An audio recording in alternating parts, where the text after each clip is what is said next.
जहां ज्ञान साथ है वहां हर फैसला खास है। हेलो दोस्तों, welcome back to the channel of Arth Sadhana. आज हम बात करेंगे एनएफपी संपूर्ण फूड्स लिमिटेड एसएमई आईपीओ के बारे में। एक फूड प्रोसेसिंग और ड्राई फ्रूट्स कंपनी जो एनएससी एसएमई प्लेटफॉर्म पर लिस्ट होने जा रही है। सबसे पहले आईपीओ टाइम टेबल देख लेते हैं। आईपीओ ओपनिंग डेट है फरवरी 4, 2026।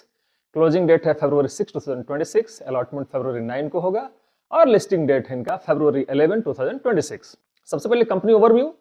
एनएफपी संपूर्ण फूड्स लिमिटेड की इनकॉर्पोरेशन 2019 में हुई थी। कंपनी का मेन फोकस है प्रोसेसिंग और trading of premium dry fruits. इनके की प्रोडक्ट्स की बात करें तो कैश्यू नट्स, आलमंड्स, मखाना जो फास्ट ग्रोइंग हेल्थ सेगमेंट है, festive and corporate gift PACS. Company raw cashew Africa से इंपोर्ट करती है, प्रोसेसिंग इंडिया में होती है और सेल्स ऑफलाइन डिस्ट्रीब्यूटर्स के थ्रू और ऑनलाइन मोड में अगर देखें तो अमेजन और फ्लिपकार्ट के थ्रू, और इनका अपना ओन वेबसाइट भी इनके सेल्स में सहायक है। इंडस्ट्री कॉन्टेक्स्ट की बात करें, ड्राई फ्रूट्स इंडस्ट्री में हेल्थ अवेयरनेस के चलते डिमांड ग्रो हो रही है, पर ये वर्किंग कैपिटल इंटेंसिव बिजनेस है। इसमें रॉ मटेरियल प्राइसेज और फॉरेक्स रेट पर डिपेंडेंसी ज्यादा होती है। अब यहां समझते चलिए कि वर्किंग कैपिटल इंटेंसिव का मतलब क्या होता है।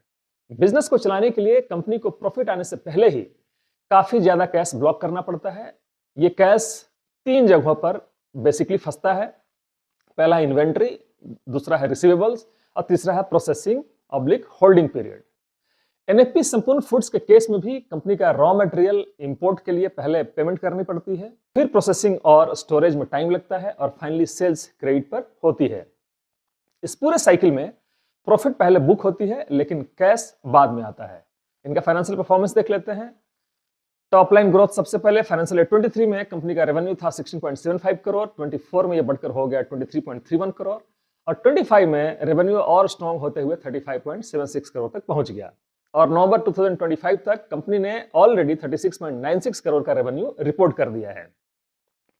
मतलब क्लियरली दिखता है कि कंपनी का टॉप लाइन हर साल कंसिस्टेंट और एक्सेलरेटिंग ग्रोथ शो कर रहा है, जो डिमांड एक्सपेंशन और स्केल अप को इंडिकेट करता है। अब प्रॉफिट आफ्टर टैक्स की बात करें, फाइनेंशियल ईयर 23 में कंपनी का पैट सिर्फ 0.41 करोड़ था। फाइनेंशियल ईयर 24 में यह बढ़कर हो गया 1.02 करोड़।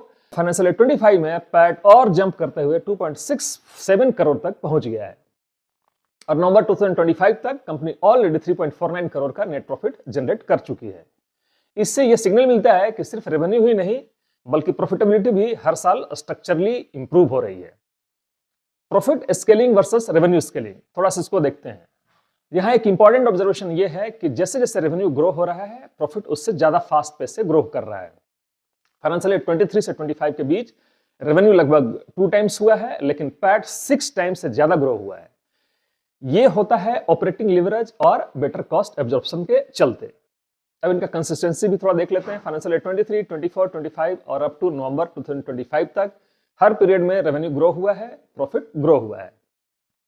अगला इंपॉर्टेंट सवाल यह है कि ये ग्रोथ किस कॉस्ट पर आई है और क्या बैलेंस शीट इस ग्रोथ को लॉन्ग टर्म सपोर्ट कर पाएगी, जिसके बारे में हम बात करेंगे डेट और रेशियो सेक्शन में।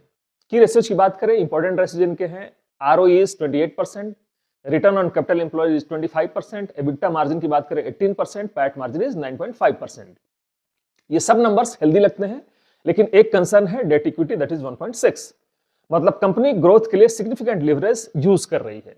आईपीओ डिटेल्स और वैल्यूएशंस की बात करें, प्राइस बैंड है 52 rupees to 55 rupees, lot size है 2000 शेयर्स का, रिटेल मिनिमम इन्वेस्टमेंट इस हिसाब से होगा 2.20 लाख, इशू साइज है 25 करोड़ का, ये प्योर फ्रेश इशू है। पोस्ट आईपीओ ईपीएस की बात करें, दिस वुड बी 4.14 रुपीज और पी हो जाएगा 13 टाइम्स। एसएमई सेगमेंट के हिसाब से वैल्यूएशन रिजनेबल लगती है।